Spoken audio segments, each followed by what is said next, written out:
हरे कृष्णा सर्वांना. आजच्या ब्लॉगमध्ये मी तुम्हाला एक रेसिपी दाखवणार आहे.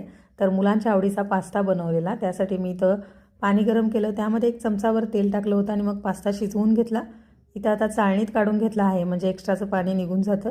नंतर परत थोडंसं तेल आणि बटर गरम केलं, त्यामध्ये कांदा, मिरची आणि लसूण घातले. थोडा वेळ परतून घेतलं आणि मग लगेच गाजर, त्यानंतर शिमला मिरची आणि टोमॅटो घातला. आता यामध्ये पत्तागोबीसुद्धा तुम्ही ॲड करू शकता. थोडा वेळ परतला आणि मग यात आता चवीनुसार मीठ टाकलं. नंतर मग सोया सॉस, त्यानंतर टोमॅटो सॉस आणि मेयोनीज सॉस. आता जर तुम्हाला एक्स्ट्रा स्पायसी बनवायचा असेल तर यामध्ये रेड चिली सॉस किंवा ग्रीन चिली सॉससुद्धा तुम्ही वापरू शकता.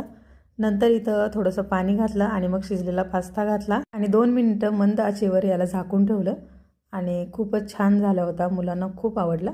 तुम्हाला कसा वाटला ते नक्की सांगा. व्हिडिओ जर आवडला असेल तर चॅनलला सबस्क्राईब करायला विसरू नका. मी या चॅनलवर ब्लॉग्स, त्यानंतर रेसिपीज, वेगवेगळ्या क्रिएटिव्ह आयडियाज शेअर करत असते. तर चला, भेटते तुम्हाला नेक्स्ट ब्लॉगमध्ये. तोपर्यंत बाय.